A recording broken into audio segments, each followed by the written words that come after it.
सच्चिदानंद सद्गुरु साईनाथ महाराज की जय। ओम साई राम। मित्रों, आज का ब्लॉग आप सभी लोगों के लिए विशेष लाभकारी और कल्याणकारी, क्योंकि आज के ब्लॉग में हम आप सभी लोगों को पितृपक्ष स्पेशल एक उपाय लेकर के आए हैं।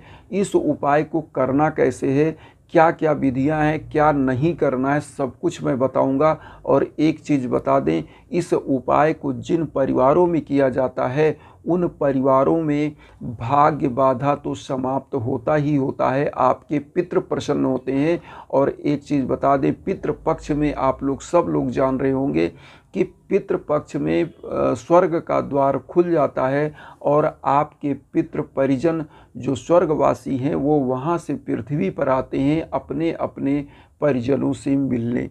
तो पितृपक्ष जो होता है ये श्राद्ध पक्ष, मतलब श्रद्धा भाव, अपने परिजनों अपने पितरों के प्रति श्रद्धा जागृत करने का पक्ष होता है। तो ऐसे समय में जब आप पितरों के लिए उपाय करते हो तो आपके घर से पितृ प्रसन्न होते हैं, तो पितृ दोष नामक जो बाधा होती है वो कभी नहीं होती। और पितृ अगर कुपित हो गए, अप्रसन्न हो गए, तो पितृ दोष नामक योग लग जाता है। तो इससे क्या होता है, आपके घर में इसका सिम्टम जान लीजिए कि आपके घर के जो योग्य बच्चे होंगे, अपने करियर के लिए प्रयासरत होंगे, तो उनको सफलता नहीं मिलती, योग्य होते हुए भी असफल होते हैं। आपका बिजनेस होता है तो बिजनेस में क्या होता है कि बिजनेस बहुत अच्छा चल रहा होता है, लेकिन अचानक वो मंदी में आ जाता है और आपका पूरा परिवार बहुत ही एक तरह से अवसाद में आ जाता है, एक एक आने के लिए तरस जाता है। अब तीसरा सिम्टम इसका समझ लीजिए पितृदोष का। परिवार में कलह, मुकदमेबाजी, झगड़ा, जमीन जायदाद के लिए झगड़ा, पड़ोसियों से झगड़ा, पटीदारों से झगड़ा, मतलब परिवार में एक खरस्टक का माहौल बना होता है, ये इसका सिम्टम है। अब हम आपको बता दें यहाँ पर कि क्या करना है, क्या नहीं करना है, तो उपाय कैसे करना है, आइए जानते हैं। अब आपको उपाय क्या करना है, आपको क्या करना है कि सुबह के टाइम जब आप पितरों को नहाने धोने के बाद जल का तर्पण करते हैं, तो तर्पण में आपको करना क्या है, आपको मैंने पहले भी बताया था एक ब्लॉग में, 1 लोटा जल, थोड़ी सी हल्दी, चावल डालिए और सूर्य भगवान को अर्घ दीजिए।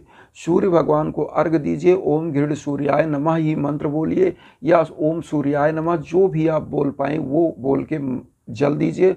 और सूर्य भगवान से ये निवेदन करिए कि प्रभु मेरे जो पितृ हैं उनको मेरा प्रणाम पहुंचाइए और मेरे परिवार को स्वच्छ, सुरक्षित और धनवान, पुत्रवान, ज्ञानवान बनाइए, ये बोलिए। उसके बाद दक्षिण की तरफ आपको मुंह करके अपने पितरों का याद करना है। 1 लोटा पहले जल दीजिए और उसके बाद वहाँ पर एक दीप जला दीजिए, घी का दीपक जलाइएगा, घी का दीपक जला दीजिए और तुलसी जी में एक अगरबत्ती लगा दीजिए, प्रणाम कर दीजिए 1 लोटा जल डाल के। अब उसके बाद यहाँ पर मेन उपाय, अब आप समझ लीजिए, ध्यान से सुन लीजिएगा। मेन उपाय आपको क्या करना, जब आपके घर में खाना हो जाए, सब कुछ पूजा आपने कर लिया, तो खाना हो जाए तो आप 2 रोटी अलग से निकालेंगे। पहले तो अपने पितरों के लिए भोग निकालेंगे, क्योंकि श्राद्ध जो पक्ष होता है ये श्रद्धा का पक्ष होता है, पितरों के प्रति श्रद्धा। तो 2 रोटी निकालिएगा और थोड़ा सा गुड़ अगर घर में होगा तो ले लीजिएगा, या आप ले लीजिएगा क्या कहते हैं चीनी, गुड़ या चीनी, इसमें से कोई चीज़ आप ले लीजिएगा। इसको लेने के बाद आप क्या करिएगा कि उस रोटी के अंदर रख लीजिएगा और थोड़ा सा हरा चारा ले लीजिएगा। हरा चारा लेकर के, या कोई फल ले लीजिए, हरा चारा ना मिले तो फल ले लीजिए। ये ले जाकर गौ माता को खिलाना है। गौ माता को खिलाना क्यों है, अब ये भी बता दें। ऐसी मान्यता है कि गौ माता के शरीर के अंदर 33 कोटि के देवता निवास करते हैं। 33 कोटि, बहुत लोग अपभ्रंश में 33 करोड़ देवता बोलते हैं, करोड़ नहीं है, 33 कोटि, मतलब 33 प्रकार के देवता उनके शरीर में वास करते हैं। इसीलिए गाय के दुग्ध को जो विद्यार्थी हैं, जो ज्ञान का काम करने वाले हैं, बुद्धि का काम करने वाले हैं, उनके लिए 1 नंबर का दुग्ध माना जाता है, दूध माना जाता है गौ माता का दूध।